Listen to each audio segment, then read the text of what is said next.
సత్కర్మ ఫల నిరూపణ. ధర్మరాజా, ఏ సత్కర్మలను ఆచరిస్తే స్వర్గలోకం లభిస్తుందో తెలుసుకోవాలని ఉంది. వివరించి పుణ్యం కట్టుకో అని సావిత్రి మళ్ళీ అడిగింది. సమవర్తి సమాధానం చెప్పాడు. సావిత్రి, విప్రుడికి అన్నదానం చేసినవాడు మెతుకులన్నీ సంవత్సరాలు శివలోకంలో నివసిస్తాడు. అదే ఇతరులకు చేస్తే అన్నదాన ప్రమాణంగా శివలోకంలో నివసిస్తాడు. అన్నదానం కంటే గొప్పదానం ఏ కాలంలోనూ మరొకటి లేదు. దీని విషయంలో పాత్రత పరీక్ష కానీ కాలాకాల విచారణ కానీ లేవు. ఇది అందరికీ అన్ని వేళలా చేయదగిన ఉత్తమోత్తమ దానం. దేవతలకు గాని బ్రాహ్మణులకు గాను ఉచితాసనం దానం చేసినవాడు విష్ణులోకంలో 5 సంవత్సరాలు నివసిస్తాడు. పాడియావుని విప్రుడికి ఇస్తే దాని రోమాలన్నీ సంవత్సరాలు దాతకు విష్ణులోక నివాసం లభిస్తుంది. పుణ్యప్రదమైన రోజున చేస్తే 4 రెట్లు, తీర్థ ప్రదేశాలలో చేస్తే 10 రెట్లు అధికంగా పుణ్యం వస్తుంది. నారాయణ క్షేత్రంలో చేయగలిగితే ఆ ఫలం 1,000,000 రెట్లు లభిస్తుంది. గోదానం చంద్రలోక ప్రాప్తిదాయకం. ఉభయముఖి గోదానం విష్ణులోక ప్రాప్తి సోపానం. శ్వేతఛత్ర ప్రదాతకు 5 సంవత్సరాలు వరుణలోక నివాసం కలుగుతుంది. కప్పుకునేందుకు గుడ్డలేక బాధపడుతున్న విప్రుడికి వస్త్రయుగ్మం సమర్పిస్తే వాయులోక నివాసం ఫలం. నూతన వస్త్రాలు పెట్టి సాలగ్రామం దానం చేస్తే వైకుంఠంలో శాశ్వత నివాసమే. శయ్యాదానం చంద్రలోక ప్రాప్తకం. దీపదానం వహ్నిలోకదాయకం. గజదానం చేస్తే ఇంద్రుడితో అర్ధాసనం పంచుకోవచ్చు. అశ్వదానం వారుణలోక ప్రదాయి. శిబికాదానము అంతే.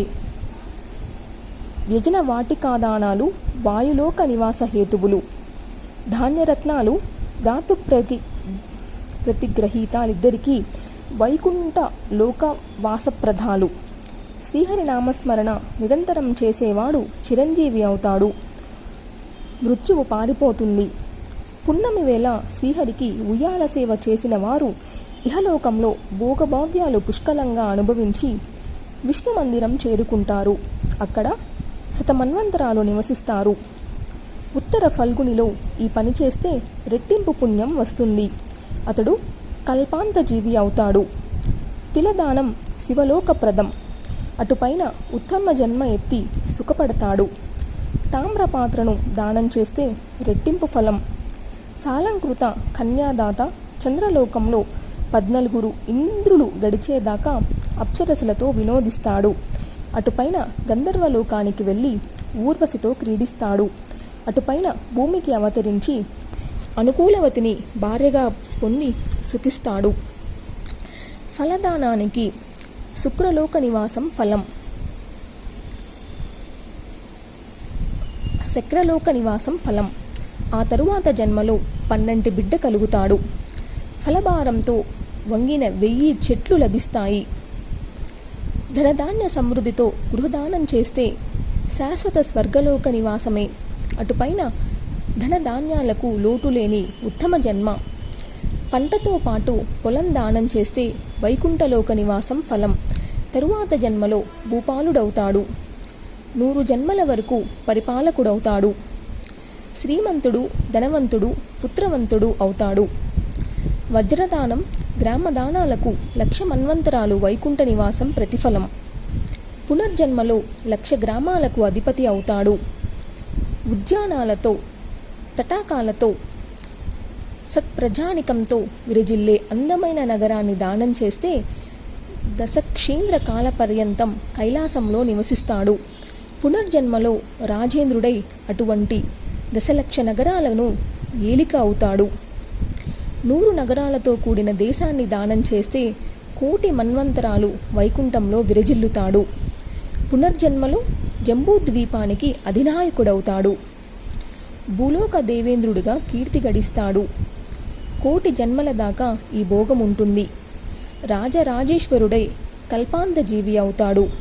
అతడు సాధికారంగా జంబూద్వీపాన్ని దానం చేస్తే ఈ పుణ్యఫలం 3 రెట్లు అధికంగా లభిస్తుంది.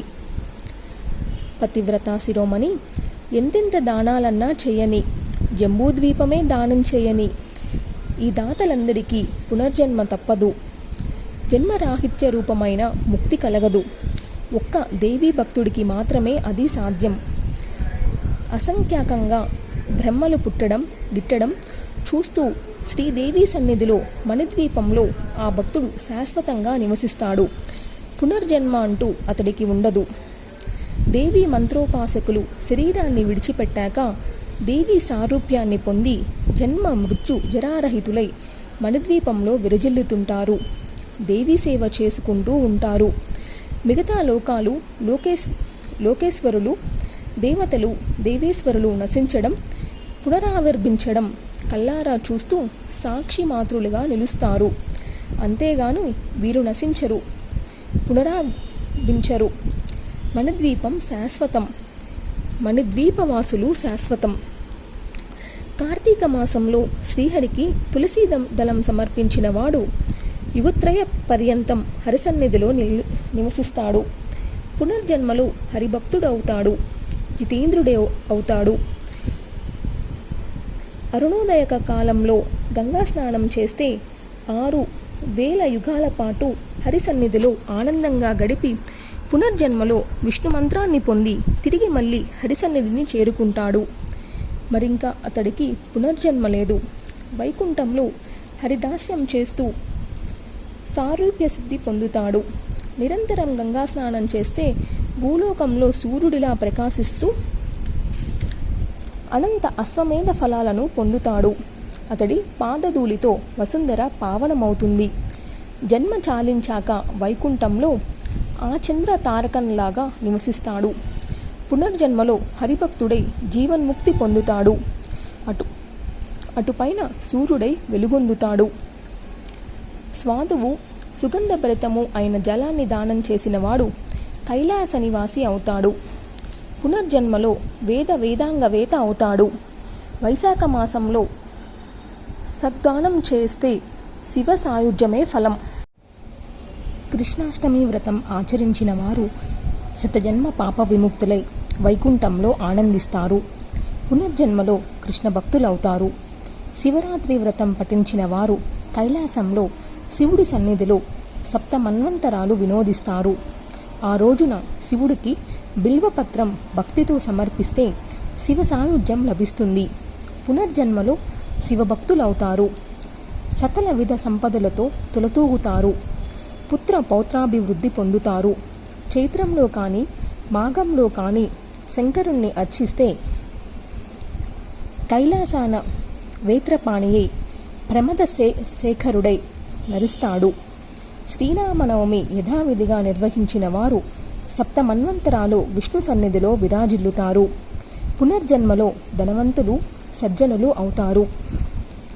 శరదృతువులో మహాదేవుణ్ణి మాంస నైవేద్యాలతో షోడశోపచారాలతో అర్చించిన వారు సప్తమన్వంతరాల పాటు కైలాసంలో ఉంటారు. పునర్జన్మలో పుత్ర పౌత్ర ధనధాన్య సమృద్ధులతో రాజరాజేశ్వరులవుతారు. శుక్లాష్టమి నాడు మహాలక్ష్మిని భక్తి ప్రవక్తలతో అర్చించి ఉత్తమోత్తమంగా షోడశోపచారాలు చేస్తే గోలోక నివాసం లభిస్తుంది. పునర్జన్మలో రాజరాజేశ్వరులవుతారు. కార్తీక పూర్ణమి రోజున రాసమండలం చేసి గోపీ గోపశతాన్ని రాధాకృష్ణులను శిలాప్రతిమలుగా శిల్పించి భక్తితో ఆరాధించిన వారికి గోలోకం కరతాళమలకం. పునర్జన్మలో కృష్ణ భక్తులై మళ్ళీ గోలోకం చేరుకుంటారు. కృష్ణ సారూప్యం పొంది పార్షదులవుతారు. మరింక వారికి పతనం లేదు. శుక్లపక్షంలో కానీ కృష్ణపక్షంలో కానీ ఏకాదశి వ్రతం చేస్తే బ్రహ్మ పర్యంతం వైకుంఠవాసం లభిస్తుంది. పునర్జన్మలో కృష్ణ భక్తులై అటుపైన గోలోకం చేరుకుంటారు. మరింక తిరిగి రారు. భాద్రపద ద్వాదశి రోజున ఇంద్రుణ్ణి పూజిస్తే 60,000 సంవత్సరాలు ఇంద్రలోకంలో భోగాలు అనుభవిస్తారు. ఆదివారం నాడు కానీ సంక్రాంతి నాడు కానీ శుక్లపక్ష సప్తమి నాడు కానీ సూర్యదేవుణ్ణి అర్చిస్తే అతడు సూర్యలోక నివాసి అవుతాడు.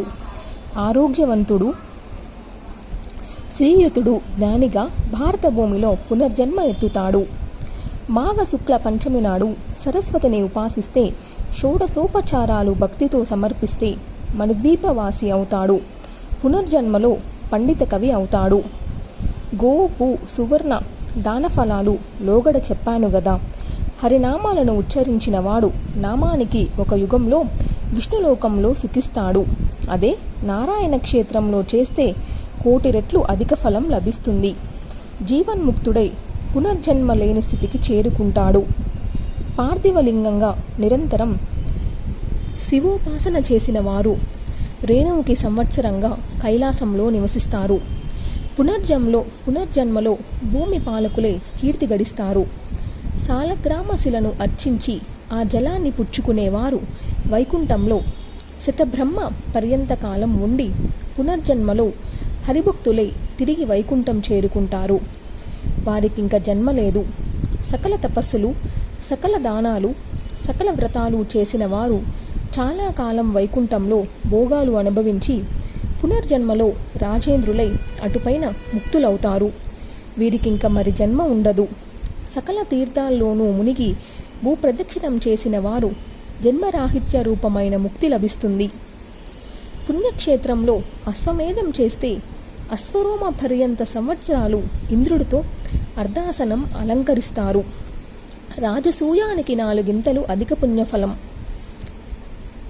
ఈ యజ్ఞాలన్నింటిలోకి దేవీ యజ్ఞం శిరోరత్నం.